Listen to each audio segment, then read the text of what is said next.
HQ presents The Pieces of You and Me by Rachel Burton. Read by Imogen Church. June 2017. Chapter 1. Jess.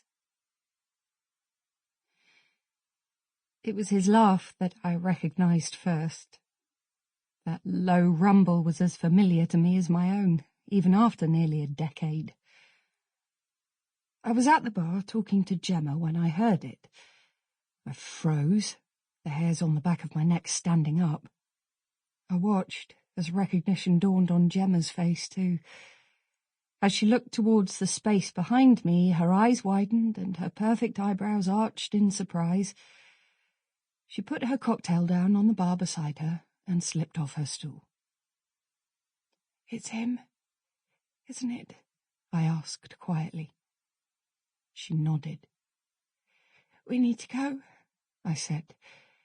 But even before the words left my mouth, Gemma was halfway across the pub and more than halfway to drunk, if her swaying was anything to go by.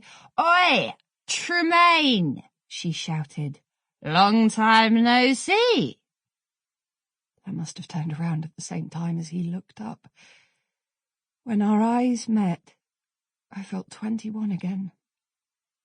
I hadn't seen Rupert Tremaine for 10 years. "Gemma," he said, holding out a hand to steady her, smiling as he took in the tacky plastic veil and L-plate she was wearing. "I'm assuming by your natty attire that this is your hen night and you found some poor fool to marry you." If he was surprised to see us, he didn't show it. He acted as though he'd only been gone for a week, not a decade. As he leant down to kiss her on the cheek, his eyes caught mine again. I knew then that I couldn't avoid this, that I couldn't avoid him. My stomach was twisting itself into knots of anxiety as he walked past Gemma towards me. I felt as though the whole pub was watching us. He stood in front of me, a foot taller than I was, looking down into my eyes. His blonde hair was still a little bit too long, greying at the temples. The collar of his jacket was turned up.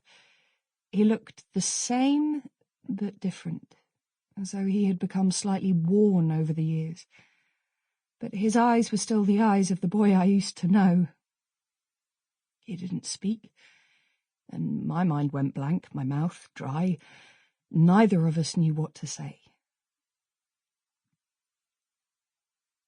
"Jessie," he said eventually. I couldn't tell whether he was pleased I was there or not.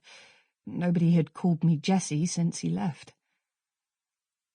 "I thought you were in America," I replied quietly, remembering the last time I saw him, walking away from me at Heathrow Airport, leaving me with that strange sense of lightness on the ring finger of my left hand. "I came back," he said. Gemma and Caitlin appeared then. They both seemed delighted to see Rupert. They'd known him almost as long as they'd known me, until he left. "Come on," Gemma said to him, pulling at his arm. "Your friends are joining us for drinking games." He was still staring at me, and I saw the corner of his mouth twitch at Gemma's exuberance. He never was the sort of person to play drinking games. Gemma, Caitlin, and I had known each other for nearly 20 years, twice as long as he'd been away. We met on the first day at our all-girls private school, and we clung together for safety. They called us new money because our school fees weren't paid for by family wealth left over the generations. We didn't have trust funds. Truth be told, we didn't fit in at all, but at least we had each other. My school fees were paid out of the money my grandmother left when she died. Caitlin's by her father's accountancy business, and Gemma's, well, none of us were really sure where Gemma's family got their money from. Not then, at least.